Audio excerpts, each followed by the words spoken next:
Hi, and welcome back to the Pastor's Connection. Thankful to you for spending time with me each week to gain some encouragement from the Word of God. And we're continuing in a series of looks at the lives of people in the Bible, both Old Testament and New, that I've called Faith Stories. And we're going to go back to the Old Testament now, having been in the Gospels and talking about Mary of Bethany for a few weeks. And now we're back to the Old Testament again, and we go to someone who is well known among Old Testament characters, but in a certain way is the least known. And there's so many rich things that I discovered about his life that we're going to take the story of this person, and we're going to do like we did with Mary of Bethany, break this person's life up into a few parts. So part one today, we're going to begin to explore this remarkable figure, the man named Noah.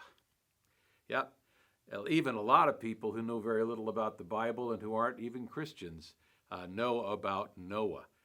He's well known. He lived in a culture of evil in the early generations of human life on the earth, and he lived an exemplary life in the middle of that culture, we know.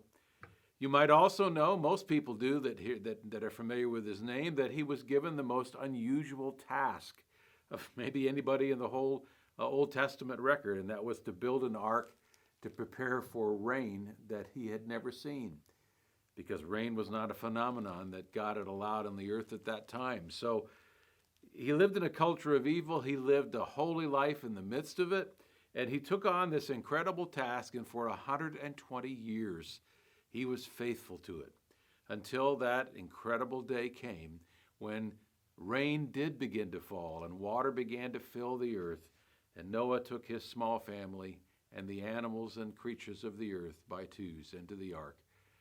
And they floated upon the waters and were rescued. And so he's also known for the greatest rescue operation in earthly history, other than the one that I think is coming soon, which is called the rapture, but that's another story. And then finally, he's known as the man that restarted the human race. You could think of Noah almost as the second father of the human race, Adam in the beginning, and Noah restarting the race after the flood. And just an amazing story that I think you could call a life of solitary obedience. He was the only godly man in the midst of an ungodly generation. So that's what we know in terms of the broad strokes about the man. Let's do what we have done for all these weeks together now. I do three things when I study a character real quickly. We give you a little bit more detail about the person that you may not know. Then I take you to one passage that seems to give us a character shot of that person, good or bad. And then finally, we put their life into a principle. So let's do that. More about the person of Noah. We know about his great moment, the flood, but we also, and this is what I want to do in the first part of this little discussion about him, we want to know also about his character, because he should be remembered not just for his ability to swing a hammer for 120 years, but because of the character that marked him out to be the man to be trusted to do that.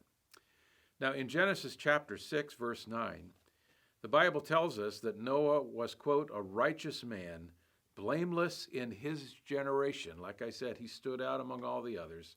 Noah walked with God. Now, that last phrase is important. His character was such that he had a personal walk with God. He was close to God, so that the Bible just said that he walked with God.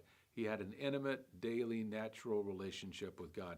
Now, if that phrase, walked with God, reminds you of somebody else in your Old Testament, you're ahead of me, but you're right on track. It should remind you about someone we find in Genesis 5 named Enoch. Now, he was the son of Methuselah, the oldest man in the Bible. And Enoch, it says in Genesis chapter 5, verse 22, also walked with God. In verse 24 of chapter 5, it says, Enoch walked with God, and he was not, for God took him. He was so close to God that one day he went on a walk with God and never came back. He just went straight to heaven. So Enoch walked with God, and Noah walked with God. But here's something you may not know. There's a family connection there. You see, Enoch was Noah's great-grandfather. And he was someone that stood out in church in Bible history as having walked with God. His son was named Methuselah. Methuselah had a son named Lamech, Lamech. And Lamech was also a godly man. And Lamech was the father of Noah.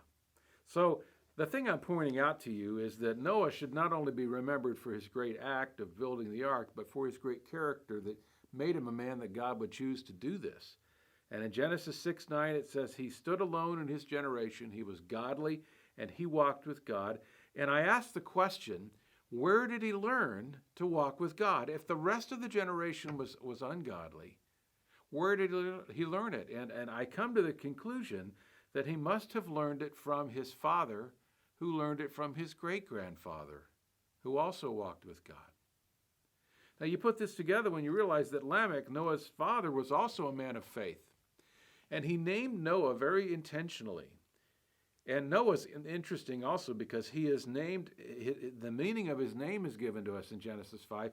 And out of all the other figures that are listed in that chapter, his is the only one whose name meaning is given. And what did Noah's name mean? Well, in verse 29 of Genesis 5, it says that Lamech fathered a son and called his name Noah, saying, out of the ground that the Lord has cursed, this one shall bring us rest or relief from our work and from the painful toil of our hands. Noah meant rest. I think Lamech was unintentionally making a prophecy. Lamech knew the world was cursed and the society was declining. He knew wickedness was erupting all around him. It would only get worse in Noah's life. But he knew somehow the Lord had revealed to him that your son, Lamech, Noah, is going to bring us rest. What was that going to be? Well, the flood was going to happen, wipe out all the evil that Lamech was lamenting. And Noah would survive and start the race over again to give a second chance and, in a way, a rest from the evil that was tearing the planet apart. It was a prophecy of God's mercy. People say the flood was a terrible thing. Oh, no, actually, the flood was a merciful thing because the world would have gone into such depths of evil that it could not be retrieved. God put a stop to it in mercy, and he allowed a restart through Noah and all those who have come from his genes up until today.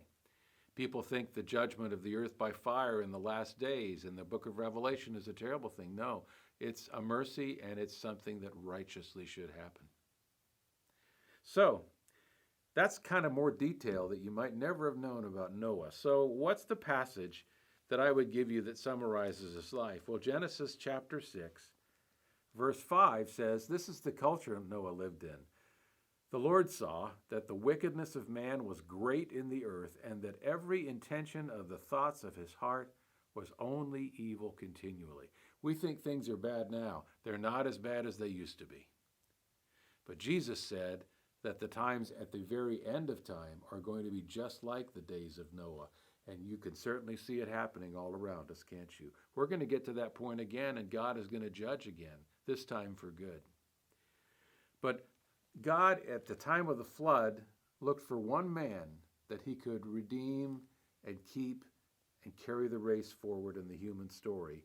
And that's verse 8 of Genesis 6. But Noah found favor in the eyes of the Lord. Why? Because he walked with him.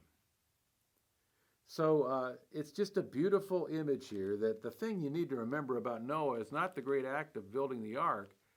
It was the great life of walking with God that qualified him to do that. And it was a life that was probably shaped by godly parents and godly grandparents and even godly great-grandparents.